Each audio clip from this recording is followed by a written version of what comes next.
Class 11th straight line exercise 9.3 question number 5। Question number 5 देखो बच्चों क्या बोला है, find the distance between parallel lines. पहला केस दे रखा है, दो पैरेलल लाइन दिया हुआ है 15x plus 8y minus 34 equals to 0 and दूसरी लाइन है 15x 8y plus 31 equals to 0। अब बच्चों देखो इसमें क्या देखेंगे, डिस्टेंस बिटवीन पैरेलल लाइंस निकालना है ना। So distance between parallel lines का फॉर्मूला क्या होता है, डिस्टेंस बिटवीन पैरेलल लाइंस, इसका फॉर्मूला होता है C2 minus C1 upon under root a square plus b square modulus. अब बात करते हैं C1 क्या होता है, C2 क्या होता है। C1 C2 होता है इस इक्वेशन के कांस्टेंट वाले पार्ट, ये वाले पार्ट C1 बोल सकते हो या C2, किसी एक को C1 लोगे तो दूसरे को C2 लोगे।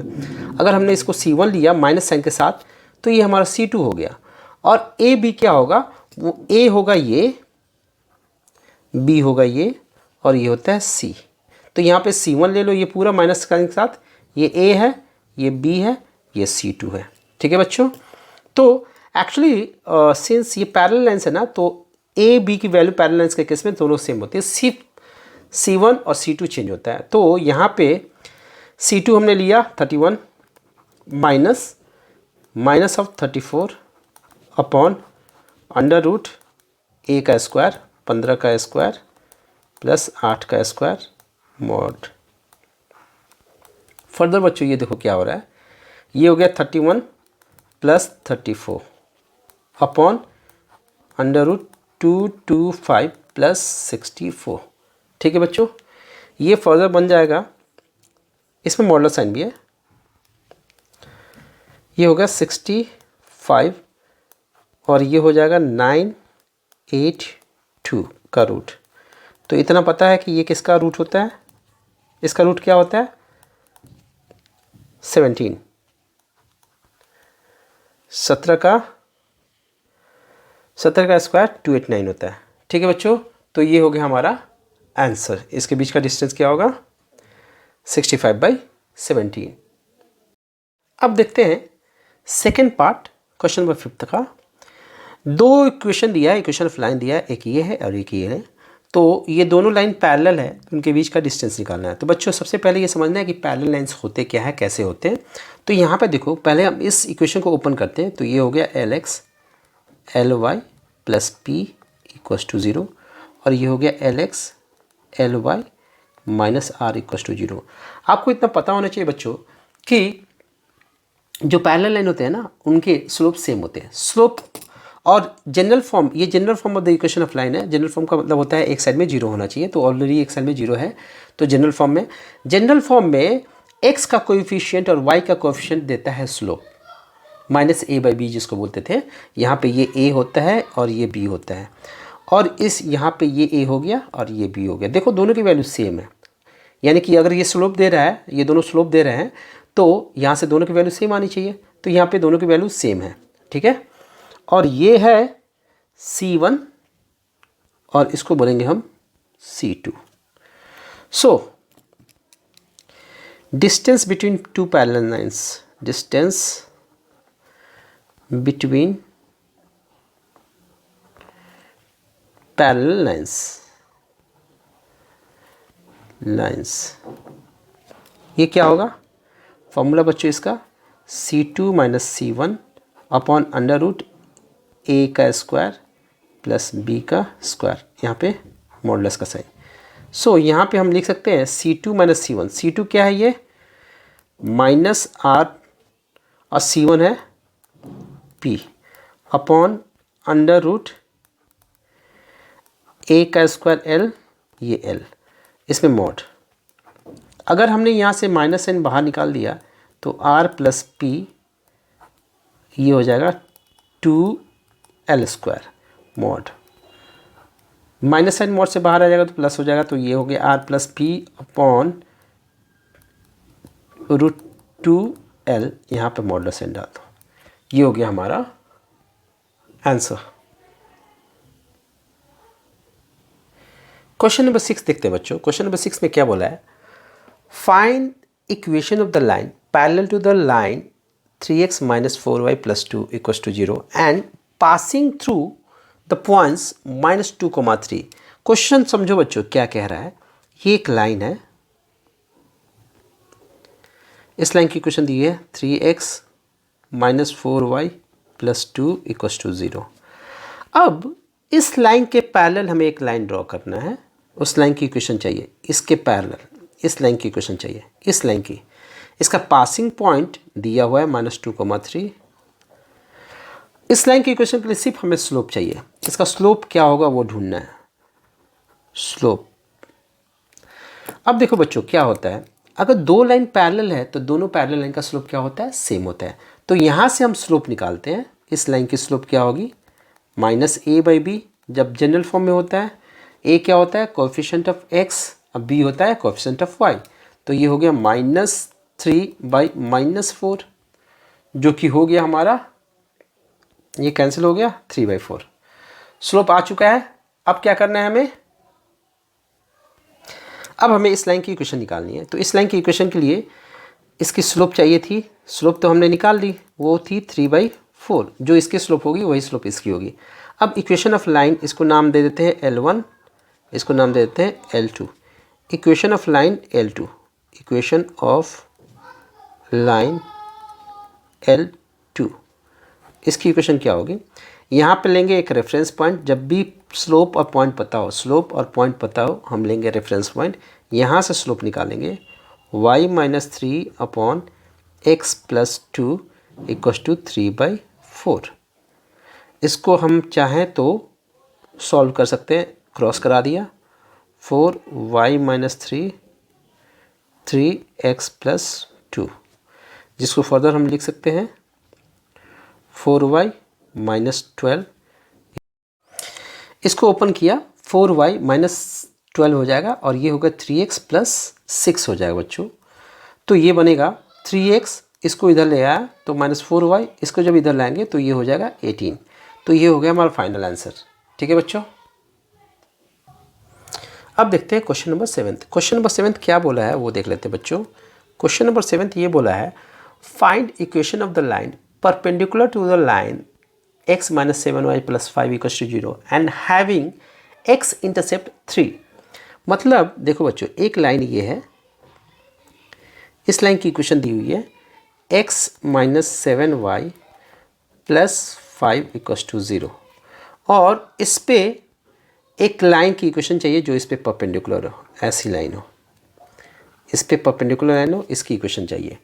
और ये बोला है, तो ये बोला है कि ये वाली जो लाइन है ना, उसका x इंटरसेप्ट, ये एक्चुअली ये लाइन यहाँ पे है, ऐसे है, इसका x इंटरसेप्ट ये वाला कितना हो, 3 हो, और ये वाली लाइन समथिंग ऐसी है, ये लाइन पे ये परपेंडिकुलर है, ऐसा कुछ लाइन है। ठीक है, ये वाली लाइन की इक्वेशन चाहिए जिसका इंटरसेप्ट, x पे इंटरसेप्ट कितना बना रहा है, 3 का।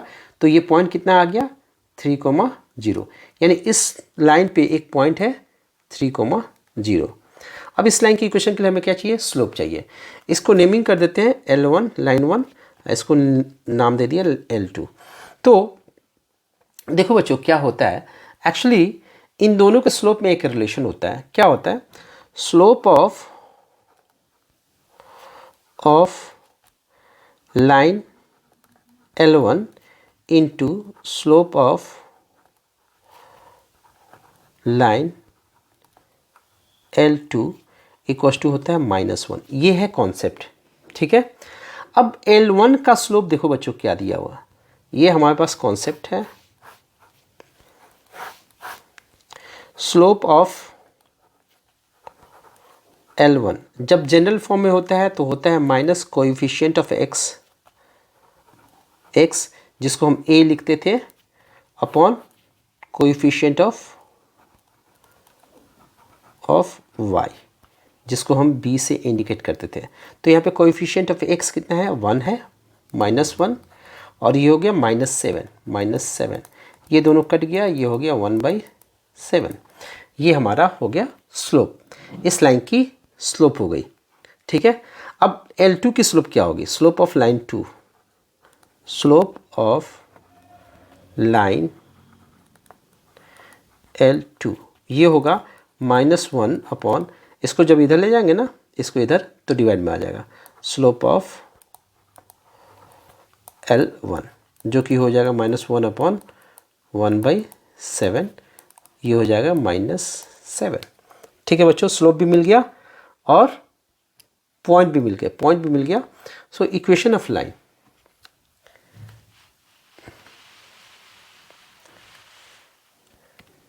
इक्वेशन ऑफ लाइन L2, यहाँ पे लेंगे हम रेफरेंस पॉइंट एक x, y। देख लो बच्चों, यहाँ पे हमने x, y ले लिया रेफरेंस पॉइंट। और यहाँ से स्लोप निकाल लेंगे, यानी y - 0 अपॉन x - 3। स्लोप निकाला, y - 0 x - 3 इक्वल टू हो गया ये स्लोप के इक्वल -7, जिसको फर्दर हम बोल सकते हैं y इक्वल टू -7 x - 3।